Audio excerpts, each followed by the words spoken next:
Hello students, welcome to EPG Pathshala. I am Dr. Rajiv Jain from Jivaji University Gwalior. Today we are going to discuss about a module Biomineralization under paper Environmental Biotechnology. Here in this module our learning objectives will be what is biomineralization, different modes of biomineralization, organisms for mineralization, mechanisms for biomineralization, biochemical reactions involved in biomineralization, biomineralization of metals, and significance of biometallurgy. All these things we shall study in this module. So why the need for biomineralization and what is mineralization? So for that purpose, I want to emphasize here that one of the aspect is that how minerals are taken out from the earth crust. Mining is one of the humankind's oldest activities. By mining, we mine out different types of products, whether it is of metals, gold, different types of our ores, alloys, all are taken out by mining. Our coal for energy purposes we take out by mining. It is one of the oldest and first known industrial activity which is used to extract metals from the mineral ore. Metals are extracted. In the ancient time also, gold is extracted from ore. Different types of metals, useful metal, copper, which is very useful, is extracted from different types of ore, and these ores are taken out by mining, and this mining activity causes different types of adverse environmental effects. Ores are chemical compounds of different metals occurring in nature and are known as minerals. These minerals exist in the form of oxides and sulfides. The conventional mining involves following steps. Step 1 is the digging of the ore from the earth. After that, crushing of the vast quantities of ore from the potential sites and its grinding.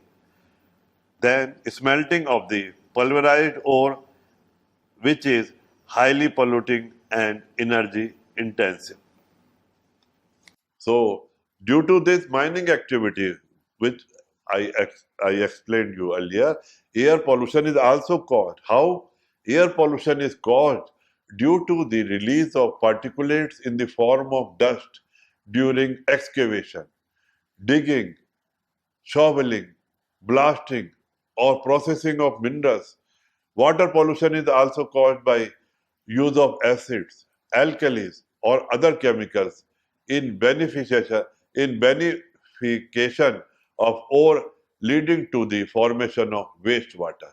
Means here, due to mining activities which involve number of steps, it causes air pollution as well as water pollution, because we take out ore, we take out ores from the earth by digging, different types of operations.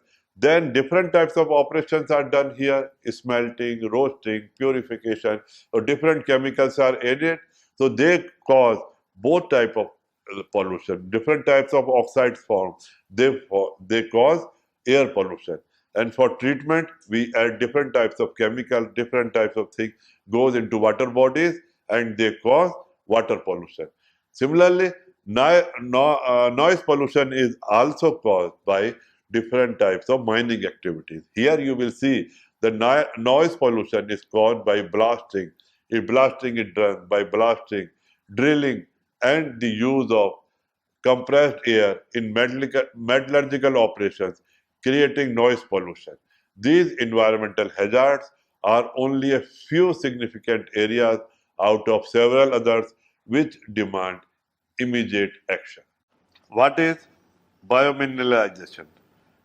For understanding mineralization, we can say biomineralization is the process by which microorganisms mediate and catalyze inorganic reactions to form new mineral assemblages. The goal of biomineralization is to control microbial processes and their environment so as to sequester and immobilize specific heavy metals with a geological time scale. As it has been shown in figure 1, this is an overview of biomineralization process.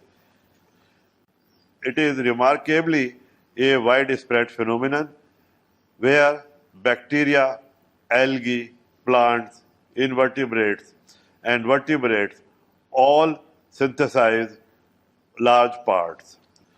Biomineralized structures include spicules, ossicles, shells, teeth, spines, and bones.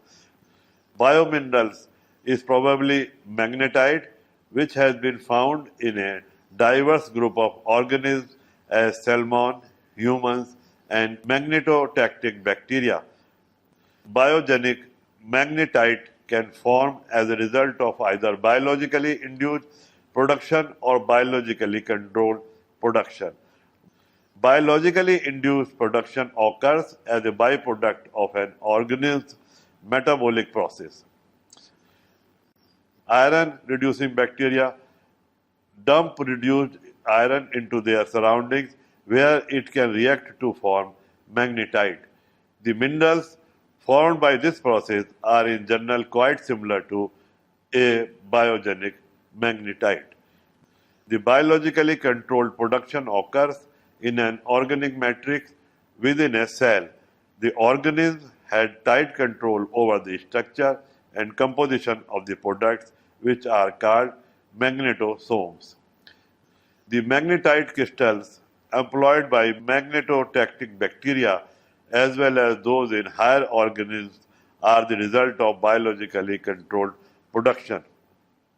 Biomineralization is a process by which organisms form minerals, that is, converting an element into its insoluble form. It is biologically induced minerals formed as a result of metabolic activity. For example, pyrite as a result of sulfate reducing bacteria. It is biologically controlled minerals formed under genetic control. The size, shape, and composition are essential to its function. For example, magnetotactic bacteria form bones. In figure 2, process of biomineralization has been depicted, and you can see very well how biomineralization is taking place. Types of biomineralization and modes of biomineralization. There are two fundamentally different modes of biomineralization. In the first one is called biologically induced mineralization, in which an organism modified its local microenvironment, creating suitable conditions for the chemical precipitation of extracellular phases.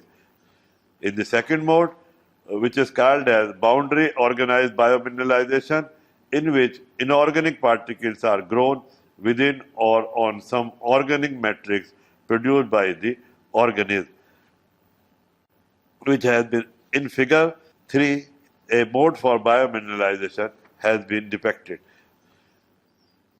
Bacteria that produces mineral phases biomineralization do not strictly control the crystallization process, resulting in particles with no unique morphology and a broad particle size distribution. Non-magnetotactic dissimilarity, iron-reducing and sulfate-reducing bacteria produce magnetite, siderite, vivenite, and iron sulfide by BIM processes. For example, iron-reducing bacterium Geobacter metalli reducens is a non-magnetotactic anaerobic bacteria that couples the oxidation of organic matter to the reduction of ferric iron, inducing the extracellular precipitation of the fine grain as a byproduct.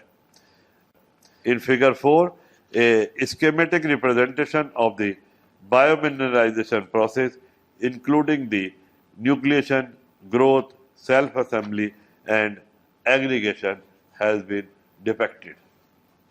So, different types of organisms which are used for mineralization. How to solve this problem of pollution? How to mineralize them? Mineralize means to convert them into their fundamental products, means to convert them into carbon dioxide and water. A variety of different organisms have shown the ability to accumulate an array of different metals. Lead and cadmium have been effectively removed from solutions by species of brown algae, such as Ascophyllum and Sargosura. Means these algae are being used for the recovery of metals which are very toxic, which are harmful to man and animals, but they can be fruitfully recovered. Mycelia of the fungus Rhizopus and Absidicia have been shown to be excellent bioabsorbents. Very bioabsorbent, they are being used as bioabsorbents or adsorbents for lead, cadmium, copper, zinc and cobalt, gold, cadmium, chromium, iron and manganese. All can be taken out by these different types of species involving bacillus species are being used. How what these species are doing? These species are being used as adsorbent, bioadsorbent. They are called as bioadsorbent because these are the living species, so they are called as bioadsorbent, and they are adsorbed there, and they are being concentrated over bioadsorbent from which they can be fruitfully recovered. There are many more types of fungi, algae, yeast, and bacteria that have the same ability to sequester metal ions. Some microbes extract the largest mineral and must themselves be processed to purify it. Some devour the elements compounded in the ore, leaving the mineral behind. Some excrete substances that leach the mineral from its matrix. Compared with conventional extraction technologies, bioprocessing is slow, but it is cheap and natural, clean, and sure, and we can identify the same thing from there. We can extract the same thing from there without polluting the environment. A number of genera of bacteria have been shown to be important in biomineralization, and biomineralization are Acidothiophilus, Leptospirillum, Acidiphilium, Sulfobacillus, Ferroplasma, Sulfolobus, and Acidinias. All these species are effective in removing different types of metals, and so the process is called as biomineralization. If we are not using bacteria or algae or fungi, then it is mineralization. But if we are using some living being, then it is biomineralization. Mechanisms for biomineralization. Different metals can be dissolved from insoluble minerals either directly by the metabolism of microorganisms or indirectly by the products of their metabolism. The biological reactions involved in extractive metallurgy are primarily oxidation of sulfur or mineral sulfides. Generalized reaction often used to express the biological oxidation of mineral sulfide involved the reaction where the where M is the bivalent metal ion. The mineral sulfide serve as an energy source in the presence of other nutrient, or we can say here the sulfide of mineral is serving as the energy source in the presence of various other nutrients present therein. Some of the chemolithotropics microorganisms are capable of direct oxidative attack on mineral sulfides. It has been proved by electron beaming studies that the bacteria attach themselves to the surface of sulfide mineral in solutions supplemented with nutrients. Bacteria dissolve sulfide surface of the crystal by means of cell contact. The cell of living organisms also been found to attach with hydroxides of metals in solution. Insoluble sulfide minerals can be biotransformed by microorganisms in absence of ferric iron under conditions that preclude any likely involvement of ferrous-ferric cycle. Although many aspects of the direct attack by bacteria on mineral sulfides remain unknown, it is apparent that specific iron sulfide oxidizers might be playing an important role. Microbial involvement influenced by the chemical nature of both aqueous and solid crystal phase. Bacteria appear to attach specifically to the sulfide moiety of mineral rock surfaces, which are the regions that contain the energy supply for the bacteria. Attachment and sulfide oxidation results in pitting of the mineral surface. The extent of surface corrosion varies from crystal to crystal and is related to orientation of the mineral. The metabolite that aids the dissolution of mineral sulfide may also be produced. The substance has been postulated to act either by oxidation of iron 2, stabilization of molecular sulfur on the surface crystals, and direct attack on crystallized mineral sulfide surfaces. As shown in figure 5, that biologically controlled and biologically induced mineralization is taking place and different types of products are being formed in direct mechanism. The role of ferric sulfate and oxygen has been cited in the oxidation of mineral sulfides.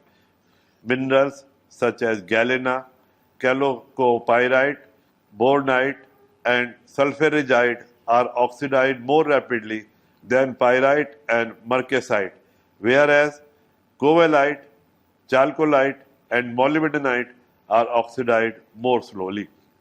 Ferric iron, either or in combination, is the most important chemical species involved in the indirect attack on the sulfide minerals. Stage 1 involves chemical leaching of ore by iron 3 from iron 2, whereas stage 2 involves chemical leaching of ore by iron 3 in acid solution. This reaction involved in indirect mechanism can be represented as given below, that with the bacteria converts iron 2 to iron 3, and now this metallic sulfide iron 3 is again reduced to iron 2 and it forms metal in the lower oxidized form in acid solution. In the presence of iron oxidizing bacteria, the ferrous ion produced by these reactions can be oxidized to ferric ion, thereby establishing a cyclic process. In aerobic process, the ferric sulfate generates ferrous sulfate and elemental sulfur from pyrite. Biomineralization results from interaction of extracted metabolic products such as iron, gases, polypeptides, electrons with extraneous metal ions in the surrounding environment. Now we shall discuss biochemical reactions involved in biomineralization. The general physiology and metabolism of iron oxidizing bacteria, thiobacillus, is well documented as compared to others, and the organisms belonging to this group have more potential for commercial applications. Further, the specific growth conditions for the organisms, especially low pH, avoid the cross-contamination. The bioleaching of metals is related with mode of metabolism, which is governed with physiological process of the organism. This metabolism incorporates the oxidation of suitable substrate and is carried out at the expense of certain nutrients taken into the bacteria in support of the growth. The energy of source of the ferrooxidants is reduced iron, which is stable in acid solution. The following biochemical reaction occurs for the control of the physiology of the organism, where iron 2 is converted to iron 3 and electrons are released. The characteristic reducing potential is available for the reduction of molecular oxygen through the following mechanism, where oxygen reacts with proton and forms water molecule. The formation of ATP through phosphorylation is governed by the reaction where ADP plus IP and it forms ATP. The pair of electrons transferred yields enough energy to ensure ATP formation.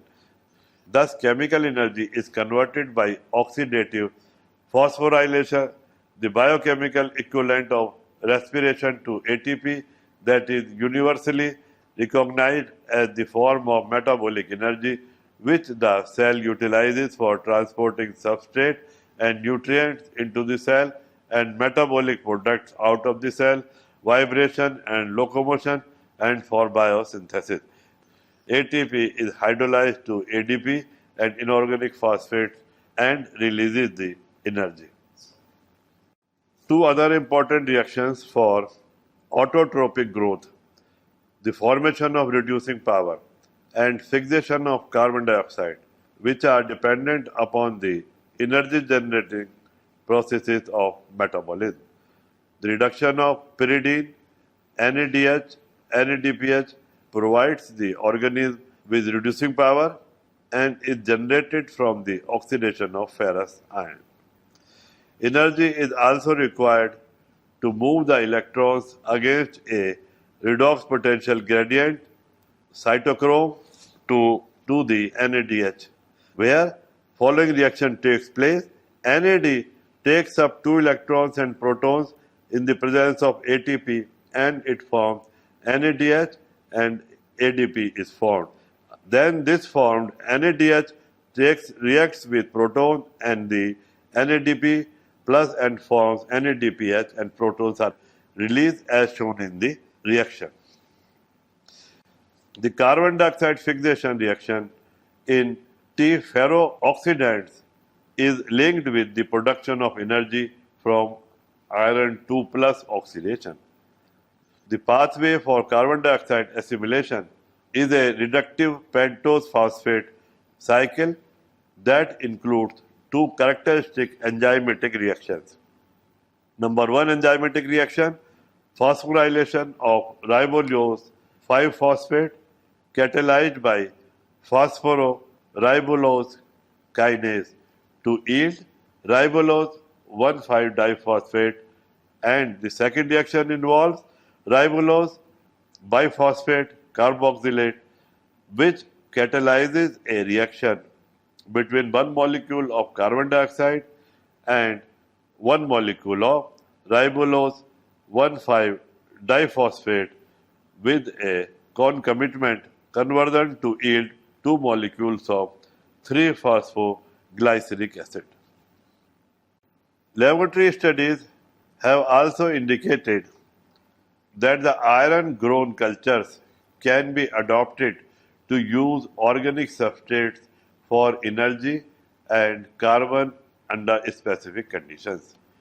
However, little is known about the capacity of organisms for heterotrophy and or mixotrophy in nature. Like the biochemistry of iron oxidation, the biochemistry and physiology of inorganic sulfur oxidation by thiobacillus is well known. The mechanism of sulfur oxidation is similar to that of thiobacilli. Elemental sulfur, tetrathionate, thiosulfate, and sulfide support the growth of organisms. In all the cases, sulfide is the key intermediate molecule. Energy is produced from oxidation by the use of enzyme, sulfide oxidase, ADP, sulfurylase, APS reductase, and adenylate kinase. An alternative oxidation mechanism for sulfur has been proposed in which elemental sulfur is oxidized to sulfide and then to sulfate by T ferrooxidase through ferric ion system. So, if I say that large amount of heavy metals are released into the environment each year from industrial waste, water through inefficiencies built into the technological activities used directly in the processing of metals. The metallic species released into the environment tend to be maintained there indefinitely, circulating and eventually accumulating through the food chain, posing a serious threat to the environment and public health. There are numerous methods currently applied to try to remove and recover the metals polluting our environment. These include such techniques as chemical oxidation and reduction, membrane separation, liquid extraction, carbon adsorption, ion exchange, electrolytic treatment, electroprecipitation, coagulation, flotation, evaporation, hydroxide and sulfide precipitation, nitrification, and crystallization. These methods differ in their effectiveness and cost, also often tend to treat the metal totally as waste without the possibility of recycling. One potential alternative to existing technologies for removing heavy metals from industrial wastewater is bioabsorption by microbial cells.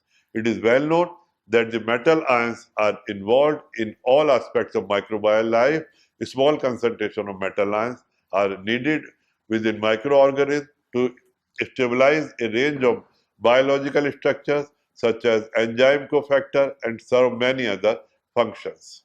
When essential metals are at high concentrations, however, they become toxic to microorganisms. In order to deal with the toxicity, some microorganisms have developed mechanisms, including one by which they convert the metal ions to soluble metal complexes. These metal complexes form as precipitates external to the cytoplasm of the microorganism, rendering the metal harmless. This normal biological process may be potentially effective procedure for solving and controlling major industrial environmental problems associated with metals, including biomining of dilute solutions found in pit mine lakes. So, what is the significance? The biometallurgy is of significance due to the following advantages. Its wide application for the recovery of valuable metals from low grade ores, the relative absence of air, water, and land pollution, low energy requirements and operating costs as compared to conventional processes for recovery of metals from low grade work, the degradation of a variety of mineral forms, selective leaching possible, one metal solubilized with the other remains insoluble.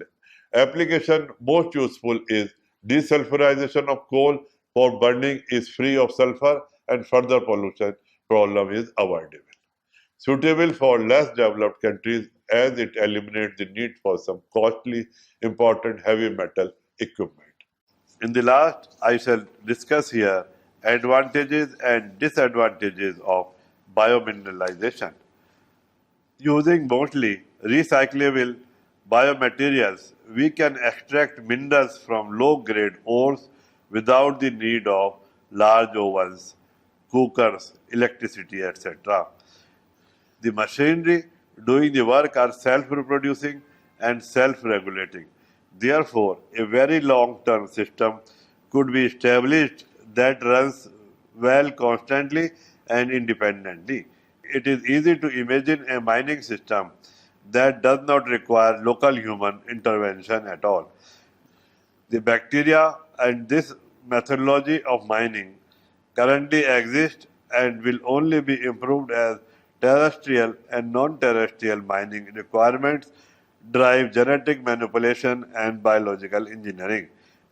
This method can be used with low-grade ores. There are some disadvantages also of biomineralization. One of the disadvantages is that the balance necessary to maintain sufficiently high yields might be difficult to impossible without significant control mechanisms. Overall, a small material can be harvested in short time. However, given extensive time, significant amount of material can be extracted. For mineral extraction and for possible extraction of inorganic materials from regolith, it may be necessary to process large amount of material to gain small yields. However, availability of suitable regolith is extremely high. The bacteria could be very susceptible to environment, and if they all die, all the remaining machinery is mostly useless. Therefore, dozens of backup culture have to be maintained at a very high expense. So, students, let us summarize what we have learned in this module. In this module, we have learned bioleaching of minerals. It is one of the bioleaching and biomineralization. It is one of the oldest thing to know how to recover. नहीं दोबारा से बोलूंगा repeat. In the present module, we have learned what is biomineralization, how biomineralization is carried out, how different types of metals from waste are recovered, how different types of waste can be recovered by using different types of microbes, different types of algae, fungi, bacteria, and also by using different types of chemical processes. Thank you.